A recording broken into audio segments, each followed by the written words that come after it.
Assalamualaikum warahmatullahi wabarakatuh. Alhamdulillahirrahmanirrahim. Alhamdulilladzi arsala rasulahu bihuda wa dinil haq liyudhhira kulli bakafa billahi syahida.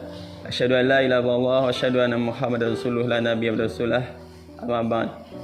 Puji syukur kepada Allah SWT yang masih memberikan limpahan rahmat pada kita hingga di sore hari ini kita masih diberikan kesempatan untuk menikmati indahnya bulan suci yang mulia, bulan suci Ramadan. Meskipun masuk hari-hari terakhir, mudah-mudahan Allah senantiasa memberikan keimanan, keistiqomahan dalam kita beribadah di bulan suci yang mulia ini. Karena tidak sedikit mereka yang sudah mulai sibuk dengan persiapan hari raya sehingga melupakan ibadah yang utama di bulan suci yang mulia, bulan suci Ramadan. Yang kedua, salat dan salam tak lupa kita aturkan pada junjungan kita Nabi Muhammad sallallahu alaihi wasallam beserta keluarga beliau, para sahabat, para tabi'in, tabi'at tabi'in dan generasi setelahnya yang senantiasa istiqomah dalam dakwah Islam ini. Para pendengar yang dirahmati Allah, kakak-kakak yang budiman, kaum muslimin yang dirahmati Allah, pada kesempatan kali ini kami ingin membacakan sebuah kisah menceritakan tentang perjuangan seorang sahabat yang ini tentu barangkali sudah pernah didengar karena ini juga tercantum dalam sebuah hadis yang cukup panjang, yaitu kisah tentang seorang sahabat bernama Salman Al-Farisi. Sahabat Salman ini barangkali tidak setenar nama-nama di Khulafaur Rasyidin. Ada Abu Bakar, ada Umar, ada Utsman, ada Ali, dan sahabat-sahabat yang lain yang barangkali lebih tersohor. Ada kekhasan tersendiri di seorang Salman Al-Farisi ini. Beliau bukan dari suku Arab, bukan dari kaum Quraisy, tetapi beliau jauh-jauh dari Persia. Yang kesempatan pada kali ini adalah ingin kami ceritakan tentang bagaimana perjuangan beliau untuk menemukan keimanan yang sejati, yaitu memeluk agama Islam.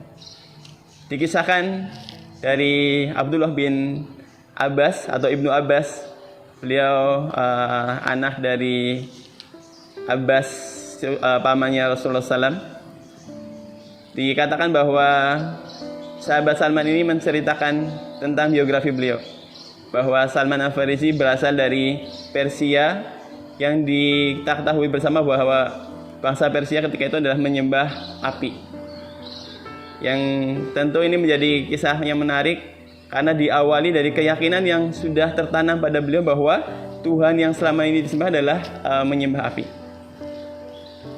Dan Salman ini adalah termasuk dari anak yang cukup berada dari seorang petani yang sukses, memiliki ladang yang luas, orang tuanya tapi sangat protektif terhadap Salman Al-Farisi. Hampir-hampir tidak boleh keluar rumah si Salman ini agar tidak terkontaminasi keyakinan yang ada tentang agama Majusi ini untuk menyembah api, sehingga dia tidak boleh kemana-mana. Tapi ala kulli hal Allah yang memberikan jalan sehingga ketika itu ayahnya berhalangan dan Salman Al-Farisi diizinkan untuk mengunjungi ternak dan ladang yang dikelola oleh ayahnya. Pergilah engkau, kata seorang ayah, kata ayah Salman, dan akhirnya Salman Al-Farisi pergi ke ladang. Tetapi dalam perjalanan beliau melihat sebuah gereja tempat ibadah yang di dalamnya sedang ada kaum Nasrani yang beribadah. Maka hati beliau melihat apa yang dilakukan langsung menyatakan bahwa agama ini lebih baik dari agama aku. Keyakinan yang ada bahwa selama ini dia yang memelihara api, bukan api yang memeliharanya. Kemudian menemukan bahwa adanya Tuhan yang itu memberikan agama baru, pemahaman baru dan keyakinan baru pada diri Salman. Dan ketika itu juga ia bertekad untuk mempelajari agama Nasrani. Sampai kemudian petang hari, kemudian orang tuanya mencari, di mana ini anakku? Kok belum pulang? Dan akhirnya mengutus seorang untuk mencarinya, dan ketika petang hari barulah Salman pulang. Ketika diceritakan apa yang sudah dilakukan, apa yang dilakukan sang ayah, serta merta si Salman dikurung di ruangan agar tidak kemana-mana. Tetapi hatinya sudah terketuk dengan keimanan yang baru tentang agama Nasrani. Maka ketika ada serombongan yang akan pergi ke Syria, dia meminta untuk diberitahu. Ketika nanti ada rombongan yang akan pergi, dia diberitahu agar dia akan ikut kabur dari rumah dan ikut untuk melakukan perjalanan. Apa yang ia lakukan? Akhirnya ia kabur dari rumah dan menemukan bahwa di Syria ada agama baru, ada agama Nasrani, dan ia memperdalam agama tersebut.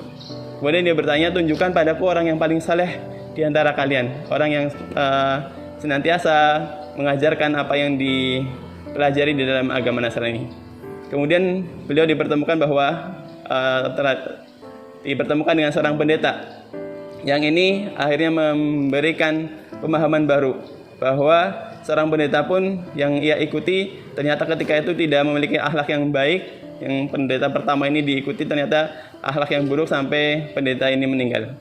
Ala kulli hal, karena akhlaknya tidak baik, akhirnya ketika meninggal Salman membeberkan keburukan yang ada. Tetapi alhamdulillah ketika diganti dengan pendeta yang baru, pendeta ini memiliki akhlak yang sangat baik dan Salman pun memuji pendeta tersebut. Tetapi tidak berlangsung lama, pendeta ini akhirnya meninggal dan Salman pun meminta tolong untuk ditunjukkan kepada siapa lagi aku harus belajar tentang agama Nasrani. Kemudian ditunjukkan ada suatu daerah di Irak, ada seorang bernama Fulan di sana untuk ditemui. Dan akhirnya ditemuilah pendeta yang kedua untuk Salman ini belajar tentang agama Nasrani. Sampai 5 kali Salman berpindah tempat dari satu pendeta ke pendeta lain untuk memperdalam agama Nasrani, sampai pada kesimpulan bahwa ketika pendeta yang kelima ini menyampaikan, tunjukkanlah padaku siapa harus aku belajar lagi. Maka pendeta menyampaikan bahwa saya rasa sudah tidak ada lagi orang yang memegang teguh agama yang saya yakini sampai saat ini. Tetapi sudah akan muncul tanda-tanda akan adanya nabi baru, yaitu Nabi Muhammad SAW, yang nanti akan memiliki beberapa ciri. Dia tidak memakan barang-barang sedekah, tetapi dia memakan barang-barang yang sebagai hadiah. Dia memiliki tanda kenabian dan dia diusir dari tanah yang gersang di Arab dan akan berpindah pada di sebuah bukit yang dikelilingi oleh gunung dan banyak pohon-pohon kurma. Maka Salman memutuskan bahwa ia akan berkelana kembali menuju ke Madinah, yang itu sudah ditunjukkan sebagai bagian dari akan adanya ajaran baru, yaitu agama Islam. Dan benar sekali ketika beliau berjalan ke Madinah, tetapi bertemu dengan kaum Yahudi sehingga dijadikan sebagai seorang budak.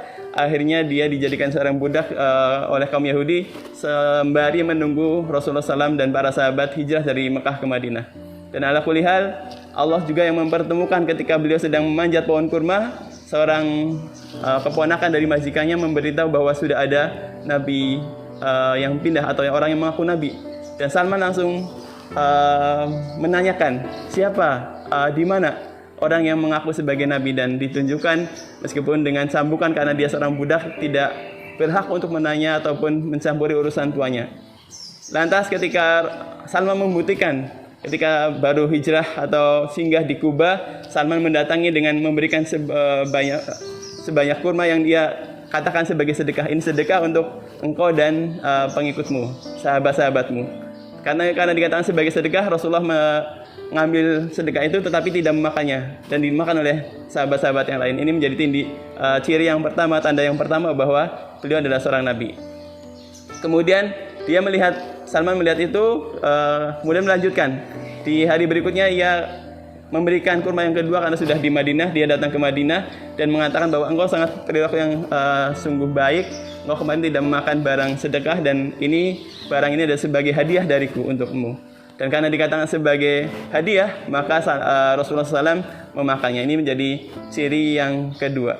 Kemudian yang berikutnya, di suatu kesempatan ketika beliau berkumpul dengan Rasulullah, ikut di majelisnya, dia mencari tanda kenabian yang ada di antara dua bahunya, dan Salman menemukan tanda tersebut setelah Rasulullah melihat gelagat yang akan dilakukan oleh Salman. Dan ketika itu Salman dengan ikhlas untuk memeluk agama Islam. Masya Allah, perjuangan yang dari awal dia agama Majusi, kemudian pindah ke Nasrani dan akhirnya menemukan agama Islam. Sampai pada suatu saat ketika sudah beliau masuk Islam tetapi masih menjadi seorang budak, Masya Allah ya, para sahabat Rasulullah dan para sahabat berbondong-bondong saling membantu untuk membebaskan Salman, karena syarat yang dibebankan luar biasa dengan 300 pohon kurma yang sudah harus siap panen, dengan 5 kg emas yang itu akhirnya ditebus oleh Rasulullah SAW. Dan apa yang bisa kita ambil dari kisah Salman ini, bahwa perjuangan Salman Al-Farisi untuk mencari kebenaran yang sejati akhirnya menemukan pada titik satu, yaitu ia menemukan agama Islam. Ia akan sangat menikmati indahnya Islam karena dia merasakan perjuangan dari ketika dia beragama Majusi kemudian Nasrani dan dia akhirnya memeluk agama Islam. Lantas bagaimana dengan kita yang dari sejak bayi, sejak kecil kita sudah memeluk agama Islam? Apakah kita merasakan keindahan agama Islam itu sendiri? Apakah kita tidak bersyukur dengan kondisi Islam yang sudah melekat pada kita sejak lahir? Dengan senantiasa kita melaksanakan berbagai perintah-perintah Allah, melaksanakan berbagai sunnah yang sudah dicontohkan oleh Rasulullah SAW. Maka pada kesempatan yang baik ini di bulan suci Ramadan, mari kita tingkatkan keimanan kita. Komitmen Muslim sejati bagaimana kita mengamalkan sebanyak-banyaknya apa yang bisa kita perjuangkan, apa yang bisa kita lakukan, apa yang bisa kita perbaiki dari diri kita terkait dengan ibadah kita kepada Allah, dan tentu bagaimana kita senantiasa berinteraksi dengan sesama kaum muslimin sebagaimana Rasulullah dan para sahabat ketika itu menjadi generasi yang terbaik karena menerapkan nilai-nilai Islam di dalam kehidupan. Demikian barangkali sedikit kisah yang dapat kami ceritakan tentang seorang sahabat yaitu Salman Al-Farisi yang mudah-mudahan memberikan inspirasi bagi kita bersama di sore hari ini. Kami ucapkan selamat berbuka puasa. Semoga Allah menerima segala amal ibadah kita, dan di sisa hari-hari terakhir bulan suci Ramadan ini semoga Allah memberikan keistiqomahan setelah Ramadan pergi, kita masih senantiasa beribadah dengan tekun kepada Allah Subhanahu wa taala. Demikian, mohon maaf jika banyak kekurangan. Saya akhiri, wabillahi taufiq hidayah. Assalamualaikum warahmatullahi wabarakatuh.